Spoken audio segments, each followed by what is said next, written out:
উৱলি যোৱা বৃদ্ধা মাতৃৰ মৃতদেহ। দুই অভিযন্তা পুত্ৰৰ চৰম গুৰুত্বহীনতা। যান্ত্ৰিক যুগত যন্ত্ৰলৈ পৰ্যবেক্ষিত মানুহ। আইটোৰ কপালে আতিলে ময়ো এদিন ডাঙৰ মানুহ হ'ম। মা, এটি শিশুৰ মুখৰ পৰা সৰ্বপ্ৰথম প্ৰস্ফুটিত হোৱা এটি শব্দ, যিয়ে 9 মাহ গৰ্ভত ৰাখি আমাক ৰঙীন পৃথিৱীখন চিনাকি কৰি দিয়ে। নিজে নাখাই হ'লেও আমাক খুৱাইছে, উজাগৰে থাকি আমাৰ পৰিচৰ্যা কৰি ডাঙৰ দীঘল কৰিছে। সন্তানটি জন্মৰ পাছৰে পৰা এগৰাকী মহিলাই বুকুত কবৰ দিয়ে নিজৰ আবদাৰ, নিজৰ বাবে দেখা সপোনবোৰ বুকুতে মৰহে। সকলো ত্যাগ কৰি সপোন দেখে সন্তানৰ মুখত, সৰ্বস্ব উজাৰি ব্যস্ত হৈ পৰে সন্তানৰ সুস্থ ভৱিষ্যত গঢ়াত। সন্তানটিক ডাঙৰ মানুহ কৰিব লাগিব। তিল মানুহ মনলৈ নানে যে বুকুৰ উমত থোৱা সন্তানটিয়ে এদিন তেওঁক এলাগী কৰিব।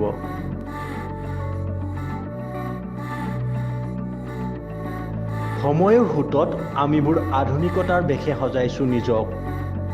যান্ত্ৰিকতাৰ দৌৰত আমিও দৌৰিছোঁ। এই দৌৰত ক্ৰমশ মানুহবোৰো যন্ত্ৰলৈ পৰ্যবেক্ষিত হৈ পৰিছে। হৃদয়খন শিললৈ ৰূপান্তৰিত হ'ব ধৰিছে। মৰম স্নেহৰ পৰিভাষা লুপ্তপ্ৰায় অৱস্থালৈ পৰিণত হৈছে। মানৱতাৰ চূড়ান্ত স্খলন ঘটিছে। সকলো সম্পৰ্কৰ ঊৰ্ধত মাতৃত্বৰ সম্বন্ধটো কালৰ গৰাহত মাতৃৰ বুকুত পুত্ৰই কুঠাৰাঘাত কৰিছে। ধ্বংস হৈছে মানৱীয় প্ৰমূল্যবোধ।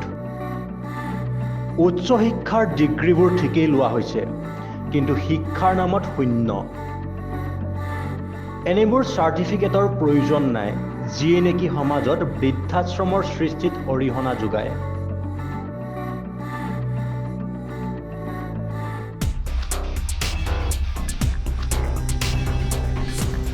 যোৰহাটৰ উচ্চ শিক্ষিত 3 সন্তানৰ ৭৫ বছৰীয়া বৃদ্ধা মাতৃৰ কৰুণ মৃত্যুৱে জোকাৰি গৈছে সমগ্ৰ ৰাজ্য।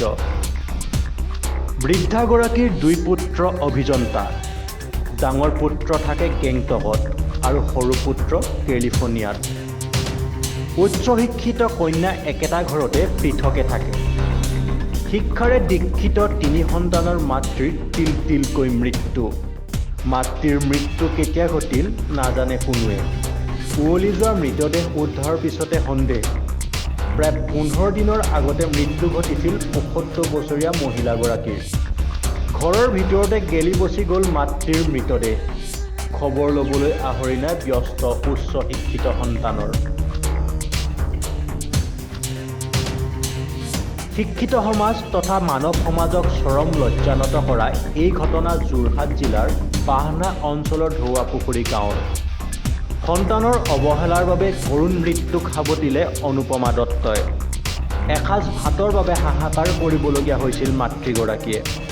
3 সন্তান থকাৰ পাছতো মৃত্যুৰ সময়ত এটুপি পানী নাপালে মাতৃগৰাকীয়ে। মানৱ সমাজত কলুষিত কৰা 2 পুত্ৰৰ এনে কাণ্ডই তীব্ৰ প্ৰতিক্ৰিয়াৰ সৃষ্টি কৰিছে সমগ্ৰ ৰাজ্যত।